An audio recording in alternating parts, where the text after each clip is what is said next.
Pierre Trudeau's administration, maybe it wasn't quite early, but it was in the earlier days.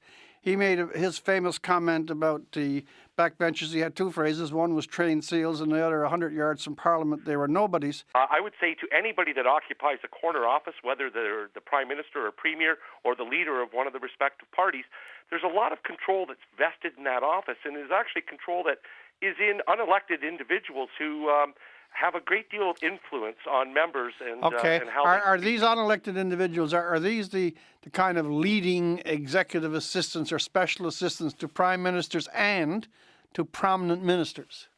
I wouldn't even say prominent ministers. I would say it is clearly directed out of a corner office. Okay, that's interesting. You know, even an executive assistant to a minister certainly is answerable to that corner office, and it is that the agenda is very much directed from there.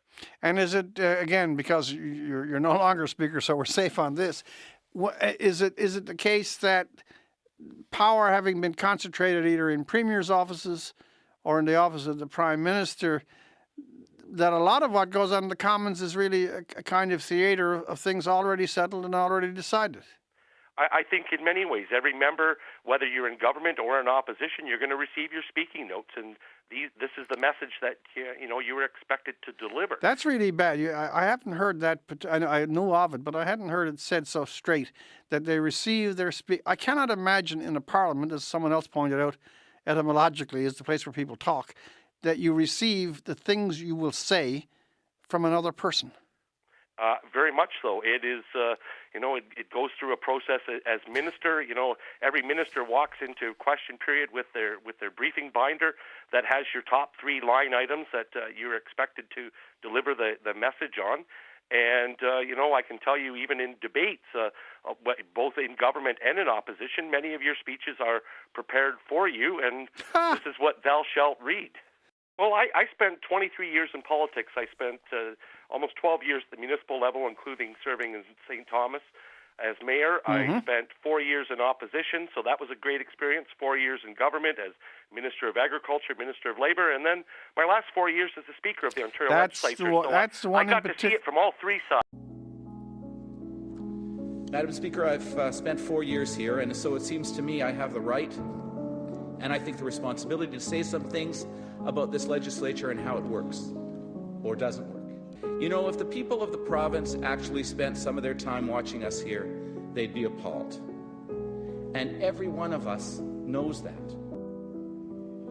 The people sent us here to listen to one another, but we don't. They sent us here to negotiate with one another, but we don't. They sent us here, every one of us, to advise government to take the debate seriously and be taken seriously, but we don't. Rather than substance, this chamber is filled with sound and sometimes fury, but it signifies not very much.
you just can't run a country, you can't run a principled party based on opinion polls. And it gets a little messy because in Canada, or at least in my experience, winning the election's the easy part. The tough part is winning the nomination. And once you win the nomination, you're pretty likely going to win the federal election, depending upon the constituency you're in on the party. Mm-hmm. To win the nomination, you really need to have, it's a popularity contest, and whoever sells the most members is the most beautiful. And that means that you may go to an affinity group or someone, or you might share ideas or principles with a special interest group or whatever. Then you feel some obligation to those who got you there. Okay. Now, and the problem is that that their perspective may not always mesh with the broader perspectives of the party. Once you get into Parliament, you do represent a constituency, but you also represent the country. And you got to be a little careful that you don't put a smile on the faces of the people that didn't vote for you at the expense of the people that did vote for you. Then behind that curtain, you see the curtain in the House. Yes, I know. It's The there for a plan reason. that's behind that curtain is, again, related to my theme with respect to control. And in Parliament itself, right on the floor of the House of Commons, it ought not to be controlled at that level. But what you see there is the strategies and engineering behind the curtain having to do with a government that's in power or has a majority to be able to say, okay, this is the way we're going to operate. We'll put forward lists. We're going to massage those lists. We'll decide who gets to speak. We'll decide the topic, the subject, who's going to speak, and the rest will just have to sit in their hands and wonder why they're even there, some of them. Members of Parliament don't have a lot of power and ability to influence events, and yet they're there because they want to make a difference. And not only are MLAs forbidden from speaking their mind for the most part in the legislature when it disagrees with party policy or the party line, but they're also forbidden from talking about that system and talking about their frustrations associated with that system and how it works. So this speech by David Chudnovsky, which he made in the legislature just before the 2009 election, was pretty dramatic. Here he was laying out exactly what he felt was wrong with the system. And as I say, I think that feeling is shared by more MLAs than you might think. You look at the voting record in the provincial legislature, for example, and I crunched the numbers. There's been about 32,000 votes cast between June 2001 and April 2012, and just 80 of those votes, or 0.25%, were cast by MLAs voting against their own party. That doesn't seem to make sense when you factor in the diversity of political views in this province. It means that at least some of the time, MLAs in that legislature are voting against the wishes of their constituents or even their own conscience, just by random chance alone. And that certainly, as you point out, is something that we also see on the federal level as well. I think the only difference is there's been a little bit more vocal complaints about that discipline, at least recently at the federal level. What does it mean when all of the decisions that are being made happen in secret, out of public view? I think that's really something fundamental that we as Canadians need to grapple with, and maybe we like it that way.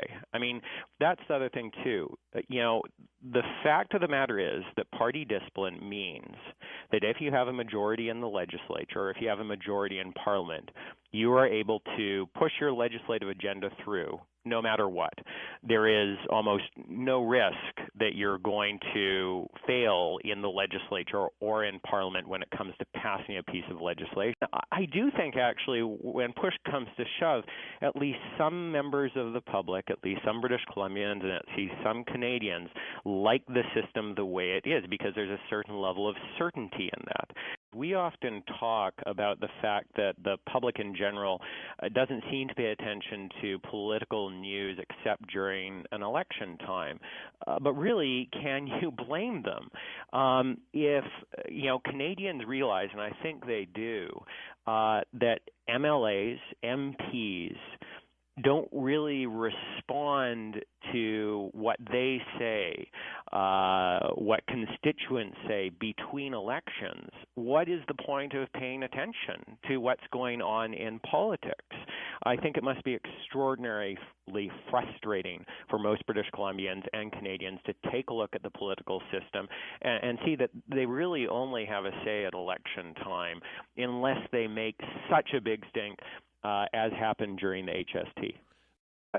The original system, as was used in England, was that members of Parliament were elected. They went into caucus, and the caucus picked the leader.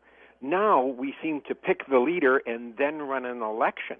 Yes. And unfortunately, the power of members of Parliament have been diminished over 40, 50, 60 years in Canada.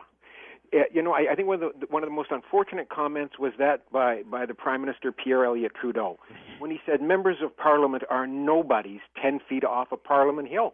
The man was right. Yeah, I mean, the caller makes a really, really good point, and he is right. At one point in time, caucuses did elect who would be the leader of a particular party, who would be the Prime Minister. I think, the caller is absolutely right. There has been a shift in authority that has taken place. The Prime Minister or the Premier or a leader of a political party basically holds all the cards. They have the power. They have the power when it comes to rewards. They have the power when it comes to punishment. And everyone is essentially beholden to them. And I think that is at least partially to blame for the situation that exists right now. At the end of the day, it may be that people are comfortable with that system. It may be that people want the certainty that that system that we currently have brings. But I think at least we should understand that system. We should understand its limitations. We should understand what we are voting for, because if we don't, well, I think we're living in a pretty problematic environment. Eddie Bernays, called the father of public relations. He said that we have learned that the intelligent minorities can engineer consent through the use of manipulation, propaganda, and control. And we should do it for the benefit of the public. It's for the benefit of the public that we should control them and engineer their consent. Lippmann said pretty much the same thing. He wrote important essays on democracy in the 1920s called Progressive Essays in Democracy. They were both liberals, kind of Wilsonian progressives. He said, well, we've learned that there's a new art in the practice of democracy, the art of what he called manufacturing consent. Bernays' term was engineering of consent. And this is very significant because the public should not be participants in the democratic process. They should be spectators, not participants. They are ignorant and meddlesome outsiders, as he put it. And for their own benefit, we, the intelligent minority, the responsible men, must control them. Bernays' particular significance, this had all sorts of influence all over the place. But in the intellectual culture, in political science, and so on. But Bernays' particular influence was exactly as you say, and he was one of the founders of the modern public relations industry, which grew into a massive industry right at that period. Had it existed before, but it became very important after at this time. And its goal was to control attitudes, beliefs, to marginalize people, to induce, to drive them towards what were called the superficial things of life, like fashionable consumption, and keep them out of the public arena where they don't belong. There has evolved a political duopoly in the United States in which the two political parties agree to agree on certain things and agree to disagree on others. And in particular, they agree on things related to finance and money, and they disagree on social policy. And this has potentially quite powerful consequences relative to their ability to retain legitimacy in the United States, because the disagreements on social policy are very real and very important. And what you see is both political parties and their candidates and people soliciting money, contributions, from the base of either of the parties, using those social policy issues in order to retain allegiance from the base, even in the face of the two parties' shared agreement to leave the economic and financial issues alone. Now, that duopoly, a sustainable duopoly, depends on the absence both of internal challenges from within the party and also the absence of competitive entry. And I've been speaking about this with people who specialize in the study of political systems and democratic systems. Larry Diamond, for example, at Stanford, who's probably America's leading expert on democracy. And Larry in particular thinks that the lack of a parliamentary system and the lack of ranked order voting are very important necessary conditions to the sustainability of this political duopoly. So why in the face of this is there not a more organized response, either independent of political parties or an attempt to create a third political party? And the answer is that if you look at the recent history of third parties in the United States, particularly those on the left, the last reasonably clean example would be Ralph Nader. What you see is that because of the lack of a parliamentary system and because of the lack of ranked order voting, the effect of a small fraction of the population going to a third party is to defeat the neighboring party in political terms. And so that also serves as a reinforcement to the political duopoly. And my sense in talking with I don't have much contact. I have some with senior people in the Republican Party. I have a fair amount of contact with senior people in the Democratic Party. And my quite strong sense is that this is something that is now explicitly understood.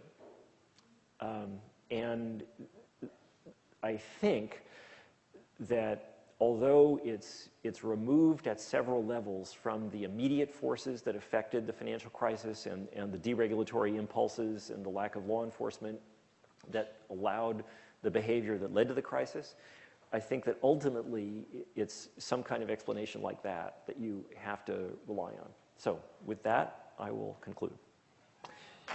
Thank you. There are many countries that if you were to put a democratic system in place, it would be much, much worse for that country. Think about the elections that we've just had in Afghanistan. Never should have happened. The country was not ready for democracy. Smart governance in that country would have told you don't have democratic elections. I believe that a properly regulated free market economy, properly regulated, not what we've seen in the last few years, is the most effective, or at least worst, economic system that the world has seen. And yet, if you take that system and you suddenly put it into a country that is authoritarian, that has state capitalism, you could do extraordinary damage to that country's stability and globally. It is probably right for the Chinese officials not to want to move quickly to a free market economy today. And I hate to say it, but it may even be right for the United States to support them. It's kind of astonishing. There is, I used to have a real disconnect, I think, with the administration. I couldn't figure out what was going on. I think it's suddenly become clear to me. They would rather us believe them to be wildly incompetent and inarticulate than to let us know anything about how they operate. And so they do constitutionally mandated things most of the time, but they fulfill the letter of their obligation to checks and balances, but not the intent. For instance, Alberto Gonzalez, and you've been watching the hearings. He is either a perjurer or a low-functioning pinhead. And he allowed himself to be portrayed in those hearings as a low-functioning pinhead rather than give the congressional committee charged with oversight any information as to his decision-making process at the Department of Justice. And I used to think they're doing this based on a certain arrogance. And now I realize that it's because they believe there is one accountability moment for a president, and that is the 4-year election. And once you get that election, you're done. They're right, are they not? They're completely not right. The election moment is merely the American public saying, we'd rather you be president than that guy. That's it. The next 4 years, though, you still have to abide by the oversight process that is there to prevent this kind of bizarre sort of cult-like atmosphere that falls along. I mean, I accept that kind of veil of secrecy around Tom Cruise and Katie Holmes, but I don't accept that around our government. Tens of thousands, hundreds of thousands of words were written about Gonzalez's testimony last week in Congress. And I still don't think a lot of people get it. And all of a sudden there on the Daily Show that evening, you distilled the essence of it. Whose idea was this? Senator, I don't recall specifically. I don't recall the content. Senator, I have no recollection. I don't have any recollection. I have searched my memory. I don't recall remembering. I can only testify as to what I recall. Senator, I don't recall. I firmly believe that nothing improper occurred.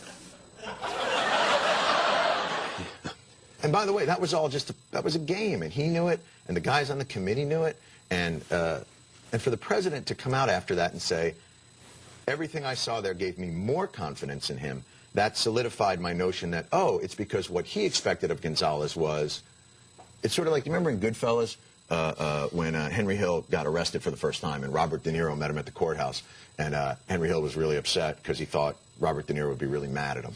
And De Niro comes up to him and he gives him $100, and he goes, you got pinched. We all get pinched, but you did it right. You didn't say nothing. Gonzalez said nothing. Right. And you went up there and said nothing. You gave them no legal recourse against you, and you made yourself, a smart man, a self-made man, look like an utter pinhead on national television, and you did it for me.